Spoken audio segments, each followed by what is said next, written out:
ये कार्यक्रम वैसे ही पड़ा रहा, लेकिन बहुत शीघ्र इन कार्यक्रमों को लेकर के हम लोग आगे बढ़ने वाले हैं। लेकिन आज मैं आपके बीच में कहने के लिए आया हूं। आपने देखा होगा जब 2017 में विधानसभा चुनाव के दौरान मैं पश्चिमी उत्तर प्रदेश में आता था, यहां की माताएं और बहनें एक ही बात कहती थी कि क्या हम सुरक्षित रह पाएंगे। तब यहां पे एक ही प्रश्न उठता था यहां के किसानों का कि क्या हमें भी बिजली के कनेक्शन मिल पाएगा, क्या हमें भी बिजली मिल पाएगी। तब यहां पर एक ही प्रश्न होता था यहां की बहनों के द्वारा, यहां की माताओं के द्वारा, यहां के व्यापारियों के द्वारा, क्या दंगों का सिलसिला यहां बंद हो पाएगा। आज आप देख रहे होंगे या तो आपके अमरोह का ढोलक बजता है या फिर यहां के बदमाशों के ठोकने का कार्य पुलिस करती है। ये दो कार्य आप पूरे प्रदेश के अंदर देख रहे होंगे। दो ही चीज आपको सुनने को मिलती होगी, तो या तो अमरोहा के ढोलक की थाप या फिर अपराधी यहां से 9-2-11। अब अपराधी दंगा नहीं कर सकता, कोई माफिया दंगा नहीं कर सकता। माफिया और अपराधी के साथ क्या व्यवहार होना चाहिए। एक समय था जब सत्ता इनकी सिर्फ सरपरस्त बनकर के इनके सामने नतमस्तक होती थी। मुजफ्फरनगर का दंगा भूले नहीं होंगे, सचिन और गौरव नाम के लड़के की किस निर्ममता के साथ हत्या हुई थी। कैसे दंगे हुए थे, महीनों तक दंगे चले थे।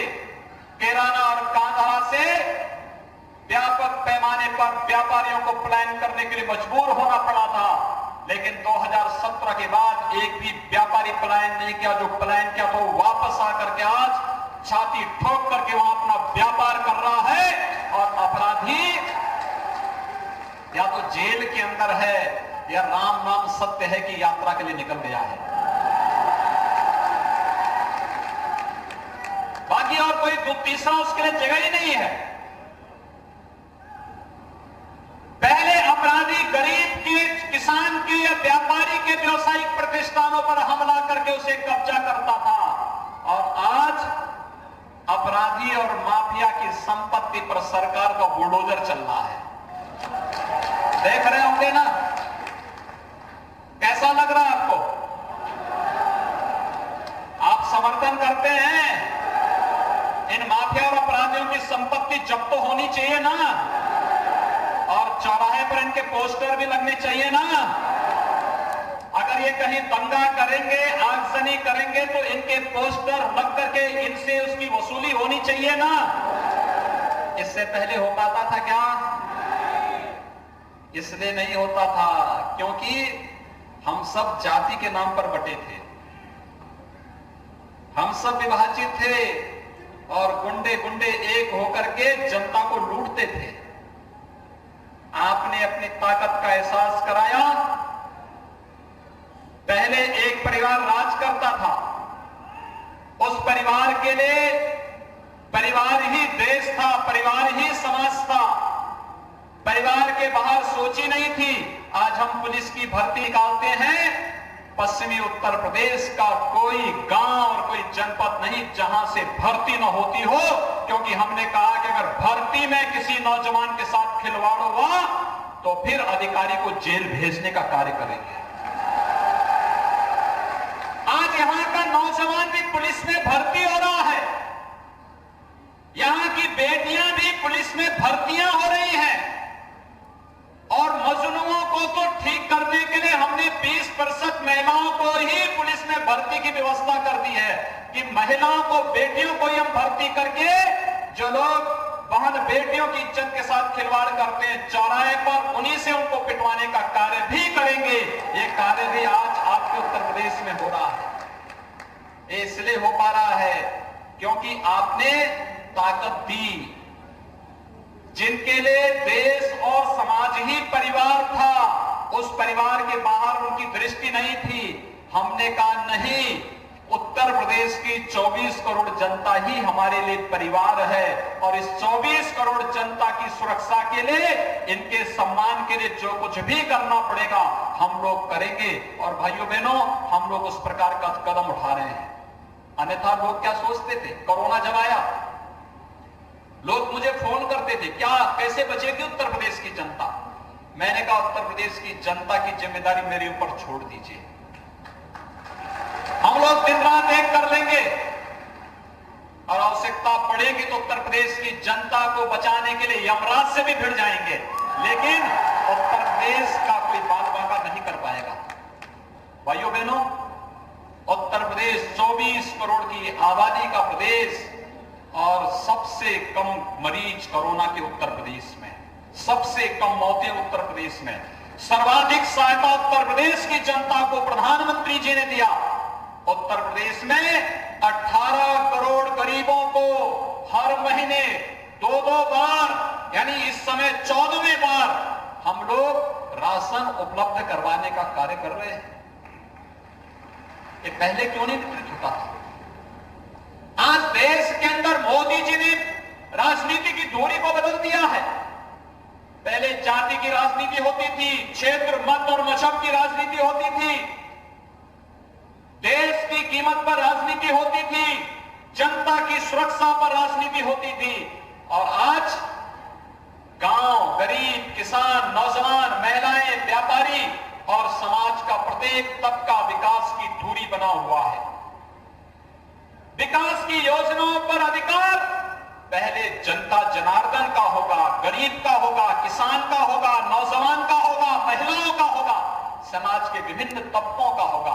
हमने व्यापारियों के लिए व्यापारी कल्याण बोर्ड बनाया, हर व्यापारी को 10 लाख रुपए की सुरक्षा गारंटी दी। हमने हर गरीब को 5 लाख रुपए का स्वास्थ्य बीमा का कवर दिया। हमने हर गरीब को राशन की सुविधा का लाभ दिया, जरूरतमंदों को मकान दिए, हर गरीब को शौचालय उपलब्ध कराया, रसोई गैस का कनेक्शन भी और विद्युत का कनेक्शन भी उपलब्ध करवाने का कार्य किया। ये काम सपा, बसपा, कांग्रेस ये लोग भी कर सकते थे। कांग्रेस के नेता तो इस समय पीएफआई जो एक दंगाई संगठन है, दंगा करा रहा है जगह जगह, कल उससे मिलने के लिए केरल गए थे। उनको किसी गरीब और किसी किसान से फुर्सत नहीं। पंजाब में वे लोग खरीदारी किसानों का नहीं करा रहे हैं, लेकिन दंगा कराने वाले संगठनों के साथ मिलने के लिए केरल में गए हैं। जो लोग प्रदेश में, उत्तर प्रदेश में दंगा कराना चाहते थे, उन लोगों के साथ अपनी सहानुभूति व्यक्त करने के लिए गए हैं। उनकी सहानुभूति देश के साथ नहीं है, समाज के साथ नहीं है। और इसलिए भाइयों बहनों, आज हम सब आपसे कहने के लिए आए हैं। आपने देखा होगा कोरोना के दौरान कितनी बड़ी लड़ाई लड़ी गई। जो लोग बाहर काम करते थे उन्हें सुरक्षित लाना, प्रदेश में उपचार की व्यवस्था कराना, गरीब के लिए राशन की व्यवस्था कराना, नौजवानों के लिए रोजगार की व्यवस्था कराना और सामान्य दिनचर्या को भी आगे बढ़ाना। मेरी आप सबसे विनम्र अपील होगी, परसों आपने प्रधानमंत्री जी का राष्ट्र के नाम संदेश सुना होगा। उन्होंने 2 बात कही है कि जब तक दवा हमारे पास स्वयं नहीं आ जाती है, कोई वैक्सीन नहीं आ जाता है, तब तक 2 गज की दूरी और मास्क जरूरी का पालन हम जरूर करें। भाइयों बहनों, बीमारी को कभी हल्केपन से नहीं लेना चाहिए, कभी नहीं लेना चाहिए। और खासतौर पर अमरोहा के लोगों से तो मैं कहना चाहूंगा, इस बीमारी ने एक लोकप्रिय नेता को, एक लोकप्रिय क्रिकेटर को, स्वर्गीय चेतन चौहान जी को हमसे छीन लिया। हम लोग लापरवाही नहीं करेंगे, कोई लापरवाही नहीं होनी चाहिए। आपका जीवन अमूल्य है और इसीलिए हम लोग लगातार प्रयास कर रहे हैं। मैं प्रतिदिन दिन भर में प्रदेश के दौरे पे रहता हूं। सुबह या शाम एक बार जरूर मैं कोविड-19 कोरोना की बैठक प्रदेश की जरूर लेता हूं और पूछता हूं कितने मरीज कहां पर हैं, उपचार की क्या व्यवस्था हुई है, लोगों को क्या सुविधा दी जा रही है। लगातार बैठक लेता हूं, इसलिए जिससे प्रदेश की 24 करोड़ जनता को बचाया जा सके। और भाइयों बहनों, आज हम सब एक बार फिर आपके पास आए हैं कहने के लिए, विकास ये हमारी जिम्मेदारी है, सुरक्षा ये हमारी जिम्मेदारी है। और इसीलिए पार्टी ने तय किया कि स्वर्गीय चेतन चौहान जी की इस विरासत को हम लोग जनता के सामने एक बार फिर से लेकर के जाएंगे। और श्रीमती संगीता चौहान जी को पार्टी ने प्रत्याशी बनाकर के आपके बीच में यहां पर अपना प्रत्याशी बनाया है। मेरी आप सबसे अपील होगी, जब विकास हमारी गारंटी, सुरक्षा हमारी गारंटी, आपका सम्मान हमारी गारंटी, तो भाइयों बहनों आप वोट दीजिए और बाकी विकास का कार्य कराने की जिम्मेदारी हमारे यहाँ के जनप्रतिनिधिगण करेंगे। श्रीमती संगीता चौहान जी करेंगी, यहां पर राजीव तलारा करेंगे, श्री महेंद्र खड़गवंशी करेंगे, हमारे पदाधिकारी करेंगे और विकास की एक एक कार्यक्रम को आपके घर तक पहुंचाने का कार्य करेंगे। अब तो हम आपको गंगा एक्सप्रेस वे भी दे रहे हैं। गंगा एक्सप्रेस वे आप जान रहे होंगे, यहां से अगर प्रयागराज जाना होगा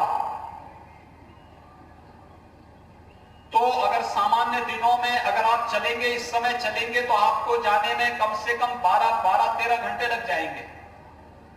लेकिन जब गंगा एक्सप्रेस वे बनेगी तो यहां से मुश्किल से 6 से 7 घंटे में आप प्रयागराज पहुंच जाएंगे। विकास की ढेर सारी संभावनाएं विकसित होंगी, नौजवानों के लिए रोजगार और नौकरी की संभावनाएं विकसित होंगी। आपने देखा होगा 1,37,000 तो केवल पुलिस में ही हमने उत्तर प्रदेश के नौजवानों को नौकरी दी है। विभिन्न पदों में 3 लाख से अधिक सरकारी नौकरी दी है, 20 लाख से अधिक नौजवानों को निजी क्षेत्र में नौकरी दी है, 1.5 करोड़ से अधिक नौजवानों को रोजगार के साथ जोड़ा है और 3 लाख की नई भर्ती की प्रक्रिया शुरू हुई है, जिसमें से 31,200 को अभी हमने पिछले दिनों ही शिक्षक के रूप में नियुक्ति का कार्यक्रम हर एक जनपद में संपन्न किया है। आपके अमरोहा के नौजवानों को मुरादाबाद में वहां पर नियुक्ति पत्र उपलब्ध कराया गया। आखिर ये नौजवान थे, हमारे जवान नौजवान थे। हर एक जनपद के नौजवानों को सम्मान मिला। अभी कल ही कुछ शिक्षकों को नियुक्ति पत्र हम देने जा रहे हैं, आयोग से चयन करके आए हैं।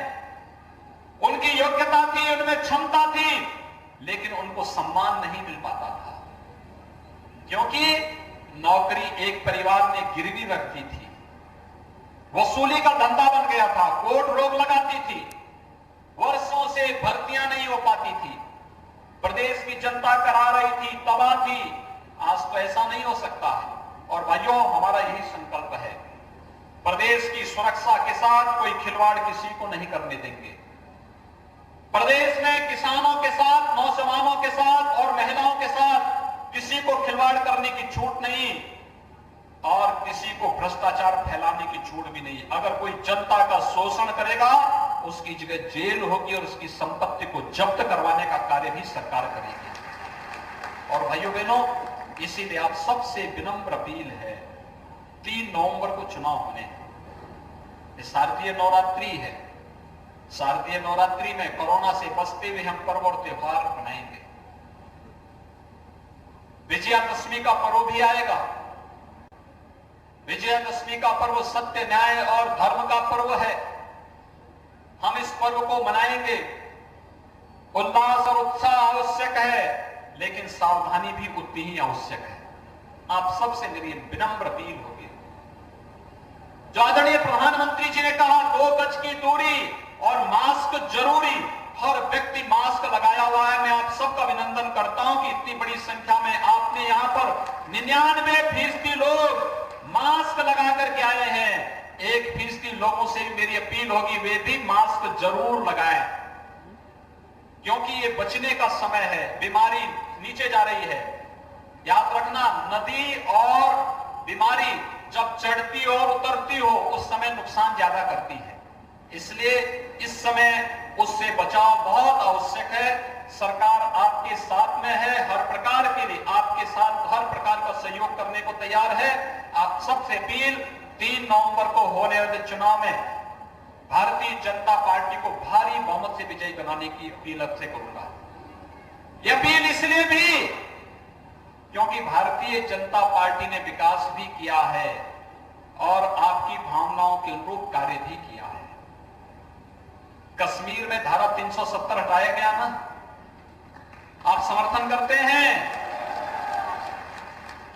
और जब मैं लोकसभा चुनाव में आया था तब आप कहते थे ये नारा देते हैं कि रामलला हम आएंगे, मंदिर वहीं बनाएंगे। अब तो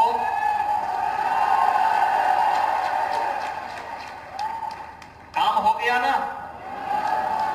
5 अगस्त 2020 को देश के यशस्वी प्रधानमंत्री जी के कर कमलों से अयोध्या में रामलला के भव्य मंदिर के निर्माण कार्य का शुभारंभ भी हो गया है ना।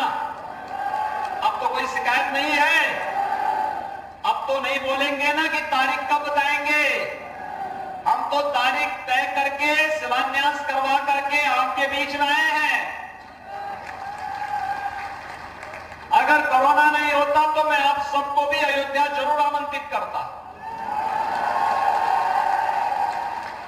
भगवान चाहेंगे बहुत जल्दी ये कोरोना समाप्त हो और भाइयों बहनों अयोध्या में भव्य मंदिर, भगवान राम के भव्य मंदिर का निर्माण का कार्य संपन्न हो और आप सबको रामलला के दर्शन करने का सौभाग्य प्राप्त हो, यही मैं प्रार्थना करता हूं। इसलिए भी आवश्यक है, हमारी पीढ़ी सबसे सौभाग्यशाली है। 492 वर्षों के बाद ये सौभाग्य प्राप्त हुआ और प्रधानमंत्री मोदी जी के कारण सौभाग्य प्राप्त हुआ है।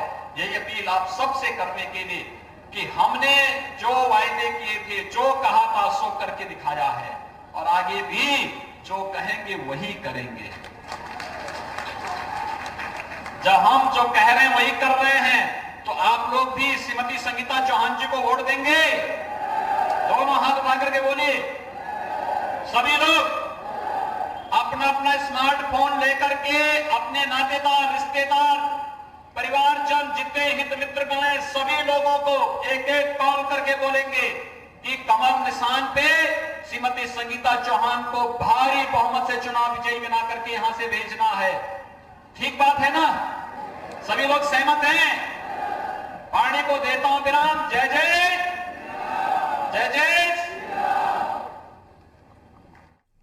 तो फिलहाल मुख्यमंत्री को आप सुन रहे थे। अमरोहा के लिए चुनावी सभा उनकी और यहां पर बीजेपी के पक्ष में वोट करने की अपील लोगों से और लोगों को ये कहते हुए भी सीएम योगी आदित्यनाथ नजर आए कि सिर्फ वोट वो नहीं मांग रहे हैं, विकास का काम यहां पर किया गया है। और ये भी कहा कि राम मंदिर को लेकर जो आपकी शिकायत थी वो दूर कर दी गई। अगर कोविड का समय नहीं होता तो फिर आप सभी को मैं राम मंदिर के लिए जरूर न्योता देता। और जिस तरीके से लोग यहाँ पर पहुंचे, आपको बता दें टाइट सिक्योरिटी यहाँ पर की गई। फिर इस बीच लोगों की तारीफ करते हुए भी मुख्यमंत्री नजर आए। मुख्यमंत्री की तरफ से कहा गया कि 99% लोग जो हैं वो मास्क पहन कर आए हैं, मास्क का इस्तेमाल कर रहे हैं, देखकर अच्छा लग रहा है। और बाकी के जो 1% लोग हैं उनके लिए भी मैं कहना चाहूंगा कि वो भी मास्क का इस्तेमाल करें। और ऐसे में अब तो राम मंदिर पर किसी को कोई शिकायत नहीं है। बार बार तारीख पूछी जाती थी, लेकिन हमने वो भी कर दिखाया। राम मंदिर की तारीख भी आ गई, मुख्यमंत्री की तरफ से यहाँ पर कहा गया।